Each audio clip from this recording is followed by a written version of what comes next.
মধ্যপ্রাচ্যে ইরান যুক্তরাষ্ট্রের সংঘাতে কার্যতই যুদ্ধবিরতি চলছে। সম্ভবত কোনো শান্তির সম্ভাবনা সেখানে নেই, বরং দুপক্ষই খানিকটা বিরতি নিয়ে নিজেদের সক্ষমতা জোরদার করছে পুনরায়। সাম্প্রতিক যুক্তরাষ্ট্র ও ইরানের বক্তব্য বিশ্লেষণ করলেই স্পষ্ট হয় দৃশ্যপট।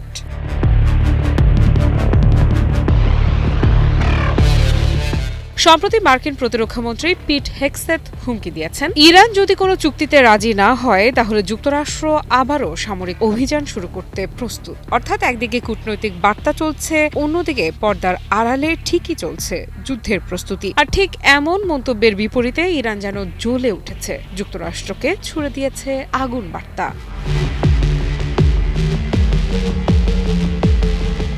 ইরানের ইসলামিক রেভলিউশনারি গার্ড ক্রপস বা আইআরজিসি স্পষ্ট ভাষায় জানিয়ে দিল, যতই যুদ্ধবিরতি চলুক, শত্রুর উদ্দেশ্যে ট্রিগার তা করাই আছে। অর্থাৎ যে কোনো মুহূর্তে শত্রুর আগ্রাসনের জবাব দিতে প্রস্তুত ইরানের সশস্ত্র বাহিনী।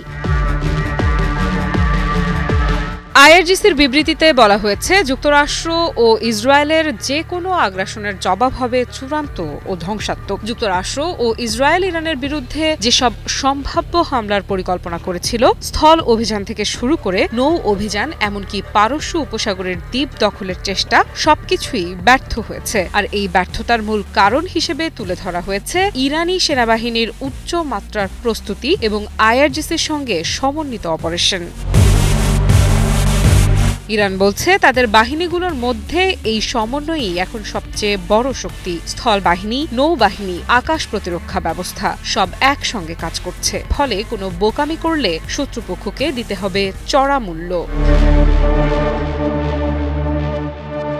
বিশেষভাবে তুলে ধরা হয়েছে ইরানের আকাশ প্রতিরক্ষা সক্ষমতা। তাদের দাবি, সাম্প্রতিক যুদ্ধে যুক্তরাষ্ট্র ও ইসরায়েলের ক্ষেপণাস্ত্র ও যুদ্ধবিমান সফলভাবে প্রতিহত করা হয়েছে। শুধু প্রতিরক্ষা নয়, আক্রমণেও এগিয়ে রয়েছে তেহরান। ড্রোন হামলার মাধ্যমে পুরো অঞ্চলে শত্রুপক্ষের বিভিন্ন লক্ষ্যবস্তুতে আঘাত হানার কথাও বলা হয়েছে। এর পাশাপাশি ওমান সাগরে নজরদারি ও আক্রমণাত্মক কার্যক্রম, সীমান্ত জুড়ে অভেদ্য নিরাপত্তা বলয় গড়ে তোলার বিষয়টিও উল্লেখ করেছে আইআরজিসি। তাদের মতে, যুক্তরাষ্ট্র ইসরায়েলের বিরুদ্ধে সাম্প্রতিক ৪০ দিনের যুদ্ধেই এই সক্ষমতার প্রমাণ দিয়েছে ইরান।